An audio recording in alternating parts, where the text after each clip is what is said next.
الحمد للہ وحدہ لا شریک لہ والصلاة والسلام علی من لا نبی بعدہ اما بعد فاعوذ باللہ من الشیطان الرجیم بسم اللہ الرحمن الرحیم یا ایہا الناس انا خلقناکم من ذکر وانثى وجعلناکم شعوبا وقبائل لتعارفوا ان اکرمکم عند اللہ اتقاکم ان اللہ علیم خبیر صدق اللہ المولانا العظیم۔ یہ سورہ حجرات کی 13ویں آیت ہے جس میں اللہ تعالیٰ ارشاد فرماتے ہیں کہ اے لوگو، ہم نے تم سب کو ایک مرد اور ایک عورت یعنی حضرت آدم علیہ السلام اور حضرت حوا علیہ السلام سے پیدا کیا، اس لیے اس میں تو سب انسان برابر ہے، کوئی بڑا کوئی چھوٹا، کوئی اونچا کوئی نیچا نہیں، سب برابر ہے۔ پھر جس بات میں تمہارے درمیان فرق ہے اور رکھا گیا کہ تم کو مختلف قومیں اور ان قوموں کو مختلف قبیلوں میں تقسیم کیا، خاندانوں میں تقسیم کیا، اور یہ کام اس لیے کیا گیا تاکہ ایک دوسرے کی شناخت کرو، ایک دوسرے کو پہچانو، جس میں بہت سی خدائی مصلحت پوشیدہ ہے۔ اس لیے نہیں تقسیم کیا کہ تم ایک دوسرے پر فخر کرو، کیونکہ اللہ کے نزدیک تم سب میں بڑا شریف وہ ہے جو سب سے زیادہ پرہیزگار ہے، اور پرہیزگاری ایک ایسی چیز ہے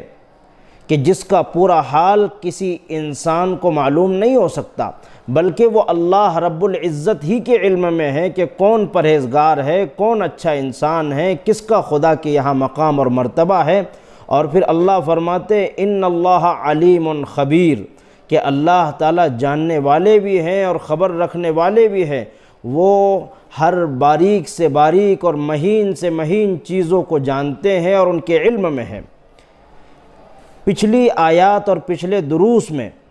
انسانی اور اسلامی حقوق اور آداب معاشرت کی تعلیم کے سلسلے میں 6 چیزوں کو حرام کیا گیا تھا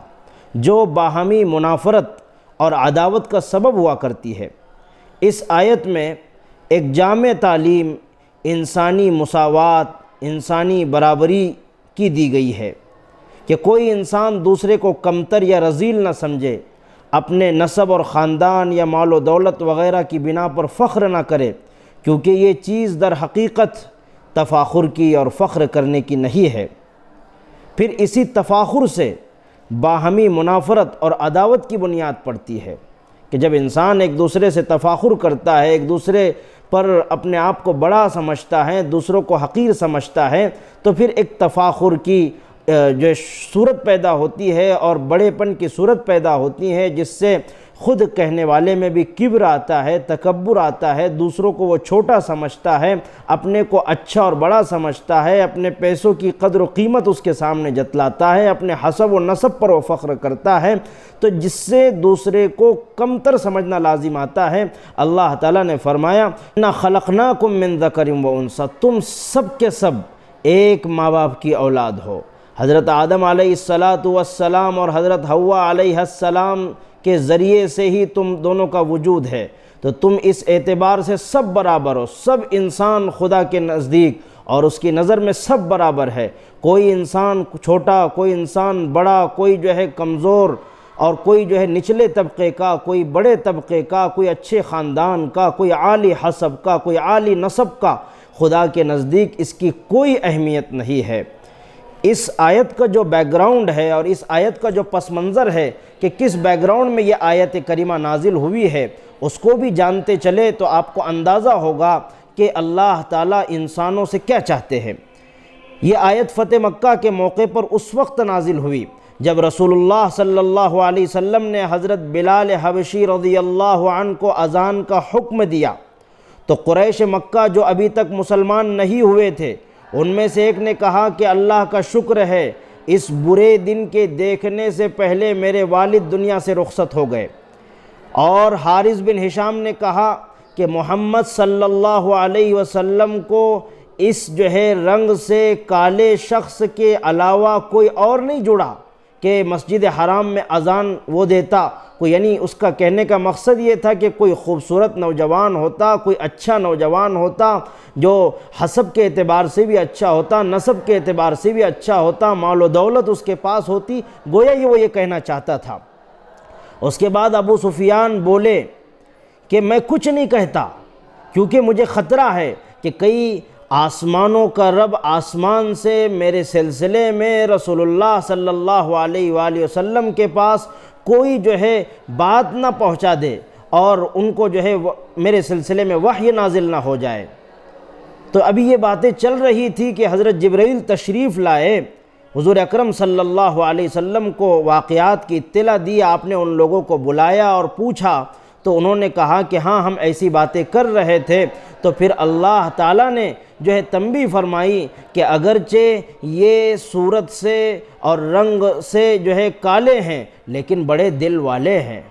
ان کا دل بہت بنا ہوا ہے، اور اللہ کے نزدیک دل والوں کی ہی اہمیت ہے۔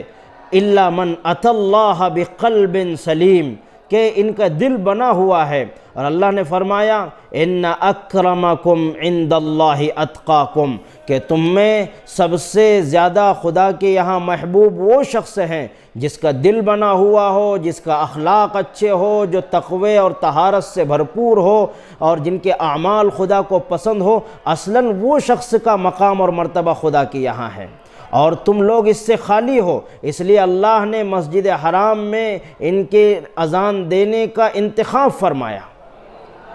تو جو خاندانوں کی تقسیم ہوئی ہے وہ تفاخر کے لیے نہیں ہے، حسب و نسب کے لیے نہیں ہے۔ فرمایا اِنَّا خَلَقْنَاكُم مِّن ذَكَرٍ وَأُنثىٰ وَجَعَلْنَاكُمْ شُعُوبًا، تمہارے درمیان خاندان بنائے، قبائل بنائے، وَجَعَلْنَاكُمْ شُعُوبًا وَقَبَائِلَ لِتَعَارَفُوا، کیوں بنائے؟ پہچاننے کے لیے، سمجھنے کے لیے، ایک دوسرے سے قریب ہونے کے لیے، ایک دوسرے سے ہمدردی کرنے کے لیے، ایک دوسرے کے غم میں شریک ہونے، دکھ درد میں شریک ہونے، موت مٹی میں شریک ہونے کے لیے یہ اللہ تعالیٰ نے جو ہے ہم سب کو جو ہے خاندانوں میں ڈیوائیڈ کیا ہے۔ اور ڈیوائیڈ کرنے میں انسان پہچانا جاتا ہے، جیسے ملک کو ڈیوائیڈ ہوتا ہے اسٹیٹ میں، تو اسٹیٹ کے ذریعے پہچانتے کہ بھئی یہ کس اسٹیٹ کا رہنے والا ہے۔ اسٹیٹ ڈیوائیڈ ہوتا ہے شہروں میں، شہر ڈیوائیڈ ہوتے ہیں محلوں اور گلیوں میں، تو پتہ لگایا جاتا ہے کہ کون انسان کہاں رہتا ہے۔ مثال کے طور پر کوئی ایک نام کے دو لوگ ہو تو اس سے فرق کیا جائے گا کہ فلاں صاحب جو ہے، جیسے مثال کے طور پر عمران نام کے دو لوگ ہو تو کہا جائے گا کہ فلاں شہر میں رہنے والے عمران صاحب، فلاں محلے میں رہنے والے عمران صاحب، فلاں کے لڑکے عمران صاحب۔ تو اللہ تعالیٰ نے پہچاننے کے لیے، جاننے کے لیے یہ سب خاندان اور نام اور چیزیں اور محلے اور جو ہے قبائل کو تقسیم کیے ہیں۔ تو یہ اللہ کی طرف سے ایک بڑی مصلحت ہے۔ اگر اللہ تعالیٰ ڈیوائیڈ نہ کرتا، تقسیم نہ کرتا، خاندان نہ بناتا، تو بتاؤ اگر کسی کے نام بھی طے نہ ہوتے تو کتنی پریشانی ہوتی انسانوں کو کہ کیسے پہچاننے کہ ہمیں کس کے پاس جانا ہے، کس سے کام ہے، فلاں صاحب کہاں رہتے ہیں، کس محلے میں رہتے ہیں۔ پوری دنیا اگر جو ہے اس کا کوئی نام ہی نہ ہوتا، صرف دنیا نام ہوتا، اس کا کوئی ملک کا نام نہ ہوتا، کوئی شہر کا نام نہ ہوتا، کوئی گلی محلے کا نام نہ ہوتا، کسی انسان کا نام نہ ہوتا، کسی خاندان کا نام نہ ہوتا، تو بتاؤ کتنی دشواریاں انسانوں کو پیش آتی۔ یہ اللہ کا فضل شامل حال ہوا کہ اللہ تعالیٰ نے خاندان تقسیم کیے، محلے تقسیم کیے، ملک تقسیم کیے، اسٹیٹ بنائے، شہروں کے نام رکھے، گلیوں محلوں کے نام بنائے، انسانوں کو یہ سوجھ بوجھ عطا کی۔ تو اس نے یہ سب کام کیے، اور یہ اس لیے کہ لِتَعَارَفُوا، تم ایک دوسرے کو پہچانو، ایک دوسرے کا انٹروڈکشن ہو، ایک دوسرے سے قریب آؤ، ایک دوسرے کی بات کو سمجھو، سنو اور سمجھو۔ اِنَّ أَكْرَمَكُمْ عِنْدَ اللَّهِ أَتْقَاكُمْ، اللہ کے نزدیک تم میں سب سے زیادہ وہی لوگ اللہ سے قریب ہے، وہی لوگ اللہ کے یہاں مقبول ہے، وہی لوگ خدا کے محبوب نظر ہے، وہی لوگوں پر خدا کا کرم برستا ہے جو دل والے ہیں، جن کا دل بنا ہوا ہے، جو اللہ کے تقوی کا لحاظ کرتے ہیں، اللہ کا لحاظ کرتے متقی اور پرہیزگار لوگ ہیں۔ تو اس لیے یہ دنیا کی تمام چیزیں، مال و دولت، حسب و نسب اور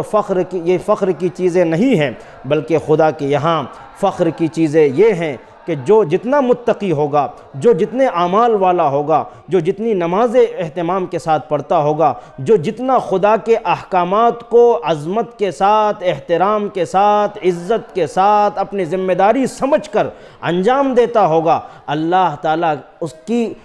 تعالیٰ کے یہاں اس کی قدر و قیمت ہے۔ تو فرمایا ان اکرمکم عند اللہ اتقاکم ان اللہ علیم خبیر۔ اللہ تعالیٰ فرماتے ہیں کہ یہ دین اسلام کی، شریعت کی، قرآن کی یہ تعلیم تمہارے پاس پہنچ چکی ہے، اس کے باوجود اگر تم نہ عمل کرو، تمہارے دل میں کچھ اور ہو، زبان پر کچھ اور ہو، زبان سے تم کچھ اور کہہ رہے ہو، دل میں کچھ اور رکھے ہوئے ہو، تو اللہ فرماتا ہے ان اللہ علیم خبیر، اللہ تعالیٰ جاننے والا ہے اور خبر رکھنے والا ہے، وہ ہر چیز کی خبر رکھتا ہے۔ ایک جگہ فرمایا للہ ما فی السماوات وما فی الارض وان تبدوا ما فی انفسکم او تخفوہ یحاسبکم بہ اللہ، جو کچھ تم اپنے جیوں میں چھپاتے ہو اللہ کو اس کا علم ہے۔ ایک جگہ فرمایا وَلَقَدْ خَلَقْنَا الْإِنسَانَ وَنَعْلَمُ مَا تُوَسْوِسُ بِهِ نَفْسُهُ وَنَحْنُ أَقْرَبُ إِلَيْهِ مِنْ حَبْلِ الْوَرِيدِ، ہم انسانوں کی شے رگ سے بھی زیادہ قریب ہے،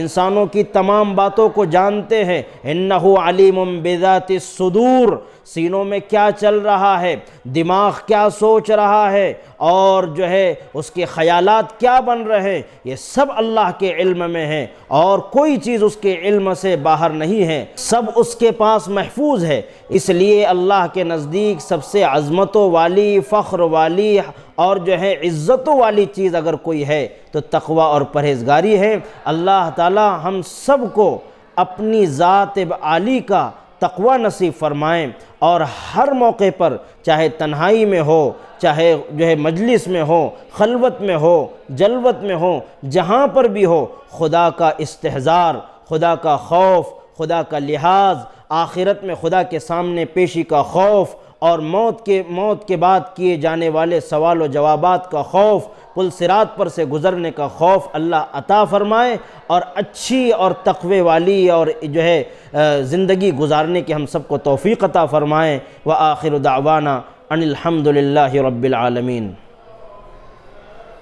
یہ چینل سے خدا کی دین کی ہوتی اشاعت ہے، یہ چینل رہبر انسانیت تو سب کی چاہت ہے۔